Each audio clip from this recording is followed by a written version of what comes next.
until we make evident those who strive among you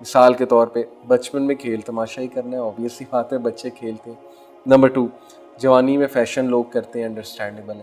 number 3 professional life میں career بناتے ہیں، پیسہ بناتے ہیں، لوگ ذرا سیریس ہو جاتے ہیں، ٹھیک ہے، ظاہر ہے کمانا بھی ہے، اور پھر بعد میں بڑھاپے میں جائیداد کتنی میں نے بنائی.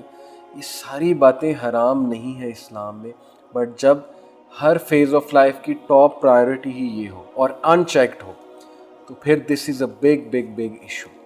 دس is a fault in our thinking. This is where we have got the philosophy of life wrong, because اللہ تعالیٰ نے ہمیں کتنی آیات اور نبی صلی اللہ علیہ وسلم کتنی حدیث میں واضح فرمایا کہ دنیا کی زندگی اصل زندگی ہے ہی نہیں. یہاں پر بالکل اس طرح نہ ہو جیسے ایک اسٹرینجر رہتا ہے. اب اس کا یہ مطلب نہیں ہے کہ غریب ہو جاؤ، یا اس کا یہ مطلب نہیں ہے کہ دنیا کو بالکل ہی ترک کر دو. اس کا مطلب یہ کہ اپنی پرائیورٹیز صحیح سیٹ کرو. اور یہی ریمائنڈر ہم بار بار دیتے ہیں کہ کیا ہم صحیح فلسفہ حیات کے مطابق زندگی گزار بھی رہے ہیں کہ نہیں. اب میں آپ کو کچھ بہت خوبصورت حدیث سناؤں گا. دیکھیں پروفٹ صلی اللہ علیہ وسلم نے اس حدیث میں 3 چیزیں مینشن کی ہیں. ایک یہ فیکٹ کہ ڈیتھ آ کر رہے گی اور کوئی بھی انسان ڈیتھ کے احاطے سے نہیں نکل سکتا. Number 2 test and trials are part of life, they will come. And number 3 false hopes نہیں لگانے، دنیا سے دل نہیں لگانا، اور فالس ہوپس کے مطابق زندگی بسر نہیں کرنی. Now let me tell you some beautiful ahadith. سب سے پہلے عبداللہ بن مسعود رضی اللہ عنہ سے مروی ایک حدیث. عبداللہ بن مسعود رضی اللہ عنہ reported the messenger of Allah صلی اللہ علیہ وسلم said لا تتخذوا الضیعة فترغبوا فی الدنیا. Prophet صلی اللہ علیہ وسلم said do not be consumed with acquiring property such that you place your hope in the world. Allah Akbar. obsession کی بات کی ہے کہ اتنے obsess مت ہو جاؤ پراپرٹی کمانے میں یا پراپرٹی بنانے میں کہ تم کنزیوم ہو جاؤ اس دنیا کی زندگی سے، اور اتنے کنزیوم ہو جاؤ، اتنے تھک جاؤ کہ تمہارے پاس نہ نماز پڑھنے کا ٹائم رہے، نہ ذکر کرنے کا ٹائم رہے، نہ کبھی زندگی میں قرآن کھولنے کی توفیق ہو، نہ قرآن سمجھنے کی توفیق ہو، نہ رشتہ داروں سے ملنے کی توفیق ہو، نہ صلہ رحمی کرنے کی توفیق ہو، نہ چیریٹی کرنے کی توفیق ہو، نہ دین پڑھنے کی توفیق ہو. اتنا کنزیوم مت ہو جاؤ اور نہ یہاں سے فالس ہوپس لگاؤ. کیا تم نے ساری زندگی یہاں پہ رہنا ہے یا تم نے قبر میں جانا ہے الٹیمیٹلی؟ اور قبر کے بعد تم نے کہاں جانا ہے؟ آخرت، جو کہ دنیا کی زندگی سے انفینائٹ ٹائم زیادہ ہے. تو پھر عقل مند آدمی کیا سوچتا ہے؟ ایک اور حدیث آپ کو سناتا ہوں. عبید اللہ ابن محسان reported the messenger of Allah صلی اللہ علیہ وسلم said and mind you this is such a beautiful حدیث کہ make this حدیث your constitution of life. آپ یہ حدیث والا ایٹیٹیوڈ اپنے اندر لے کر آئیں اور پھر دیکھیں زندگی کتنی حسین بن جاتی اور ٹینشن فری بن جاتی. قال رسول اللہ صلی اللہ علیہ وسلم من اصبح منکم آمنا فی سربہ معافا فی جسدہ عنده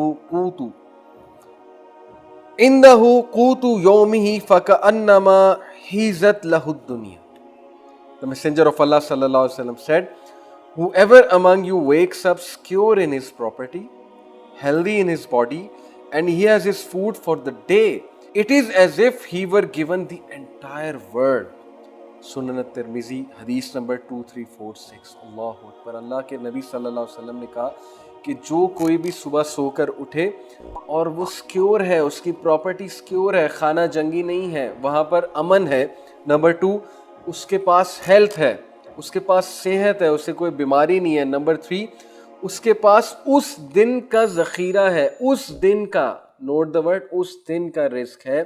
it is as if he were given the entire world. اللہ اکبر. ہم 20 سال کی پلاننگ کر رہے ہوتے ہیں، 10 سال کی پلاننگ کر رہے ہوتے ہیں کہ بچے ہوں گے انہیں کہاں سے کھلائیں گے، کس اسکول میں کرائیں گے، فیسیں کہاں سے آئیں گی. اور میرے ایک دوست نے کہا تھا کہ شاید اسی لیے نہیں ہوتی، کیونکہ اللہ کی کتنی بڑی ناشکری کہ بجائے کہ اللہ کی نعمتوں کے بارے میں سوچنے کا ہم ڈرتے ہیں کہ یار بچے پیدا ہو گئے تو کھلائیں گے کہاں سے. اور پھر ظاہر ہے کہ وہ ایک سیکولر نیریٹو تو ہے ہی نا کہ بچے 2 ہی اچھے. بہرحال یہ ایک الگ ڈسکشن ہے. سو کہ کیا ہی تعجب والا افیئر ہے بلیور کا کہ اس کے لیے ہر بار ون ون سچویشن ہے. کیسے؟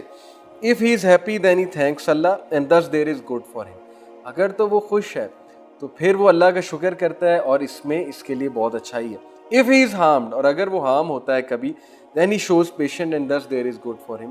جب کوئی شر آتا ہے اس تک تو وہ شکر کرتا ہے، وہ صبر کرتا ہے اور جب کچھ اچھا آتا ہے تو وہ شکر کرتا ہے. تو how beautiful is this affair کہ اس کے لیے ون ون سچویشن.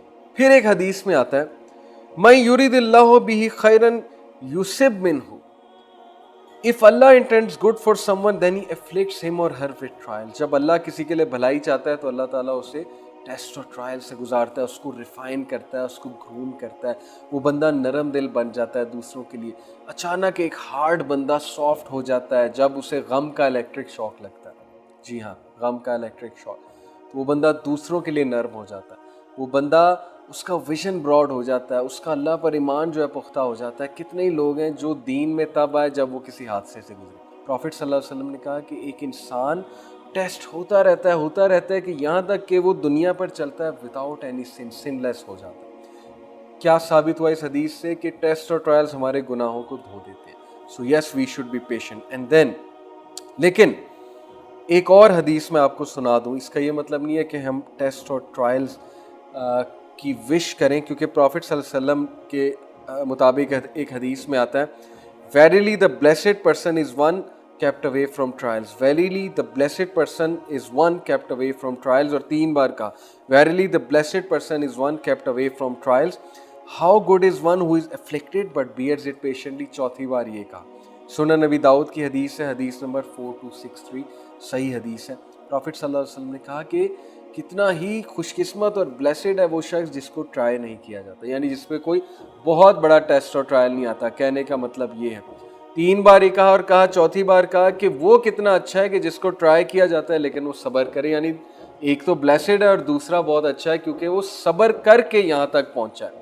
اور کچھ کس قسمت ہیں کہ وہ بہت اچھی, مطلب کہ ان کی لائف میں ایسا کو ٹرائل نہیں آتا. تو یس, ہمیں یہی کہا گیا کہ ہم ٹیسٹ اور ٹرائل سے پناہ مانگیں. جیسے کہ ایک حدیث میں آتا ہے You will not be given anything after sincere faith as good as security. So ask Allah for security. Aafia مانگو. فَاسْأَلُوا اللَّهَ الْعَافِيَةَ. اللہ تعالیٰ سے عافیت کا سوال کرو, کیونکہ اچھے ایمان کے بعد جو سب سے اچھی چیز تمہیں ملے گی وہ عافیت ہے. تو اپنے بچوں کے لیے, پیرنٹس کے لیے خاص ہے یہ میری ریکویسٹ کہ اپنے بچوں کے لیے اس سے پہلے کہ یہ دعا کریں کہ اللہ میرا بچہ انجینئر بن جائے, ڈاکٹر بن جائے, اس کی سیلری بہت لگ جائے, سب سے پہلے ان کے لیے یہ دعا کریں, کہ اللہ اس کو کامل ایمان نصیب فرما اور اس کو عافیت دے اور اس کو ہدایت دے. یہ ہے دعائیں کرنے کی. باقی رزق تو مل ہی جائے گا ہر ایک کو, ہر ایک کے اس کی قسمت میں لکھا ہوا ہے. سو these should be on your list. Number 1 high ایمان, نمبر 2 عافیت, آسانی زندگی میں, اینڈ نمبر 3 ہدایت. اور دیکھیے ایک دعا ہمیں یہ بھی سکھائی گئی نا, سورہ البقرہ کی جو آخری 2 ورسز ہیں اس میں اللہ نے کہا ربنا لا تحملنا ما لا طاقت لنا بہ. اللہ ہم پہ وہ بوجھ مت ڈالیو جو تو نے ہم سے پچھلی قوموں میں ڈالا اور ہم اس کو نہیں اٹھا سکیں گے, اس بوجھ کو وہ ہم پہ مت ڈالیو. تو we are to ask Allah subhanahu wa ta'ala for ease and for Aafia. سب سے بدترین فتنہ کیا ہے؟ ٹرائل کی بات ہو رہی ہے. Huzaifa said it is when good and evil are before you and you do not know which of them to follow. سبحان اللہ. کیا آج یہ دور نہیں ہے کہ سب سے برا فتنہ ہم پر حاوی ہے کہ گڈ اور ایول ہمارے سامنے لیکن ہمیں نہیں پتا کہاں جانا ہے. ہم پہچان ہی نہیں رہے کہ گڈ کیا اور ایول کیا, اور ہم بس چلی جا رہے ہیں, جہاں لوگ جا رہے ہیں وہاں ہم چلی جا رہے ہیں. اور یہ ہمارے نوجوانوں کا حال ہے, پتہ ہی نہیں اچھا کیا ہے, پتہ ہی نہیں برا کیا, اور بس چلی جا رہے ہیں. اللہ نے رزق لکھ دیا ہوا ہے. اپنے بندے کو اللہ مختلف سٹیجز پہ رزق دیتا ہے. جب اللہ اسے رزق دیتا ہے وہ اس کا شکر ادا کرتا ہے تو اللہ اس میں بلیسنگ بھرتا ہے, برکت دیتا ہے اور اس کو ایکسپینڈ کرتا ہے, انکریز کرتا ہے. whoever is not content he will not be blessed in it. اور جو کوئی شکر نہیں کرے گا, کنٹینٹ نہیں ہے, گریٹیٹیوڈ شو نہیں کرے گا, نہ شکری شو کرے گا, اریٹیشن شو کرے گا, تو پھر اللہ اس کو اس میں برکت نہیں دے گا, بلیسنگ نہیں دے گا. بڑے افسوس کے ساتھ کہنا پڑتا ہے کہ آج لوگوں کے دل اتنے سخت ہو گئے ہیں کہ وہ کہتے ہیں کہ یار بلیسنگ کا کیا کرنا ہے, بس پیسے آنے چاہیے, پیسے کمائی جاؤ. پیسے تو بہت آ جاتے ہیں 2 نمبر طریقے سے اور بڑے طریقوں سے, لیکن اس میں بلیسنگ نہیں ہوتی. جب اس پیسے میں بلیسنگ نہیں ہوتی تو پھر بہت سی مصیبتیں ہم پر آتی ہیں.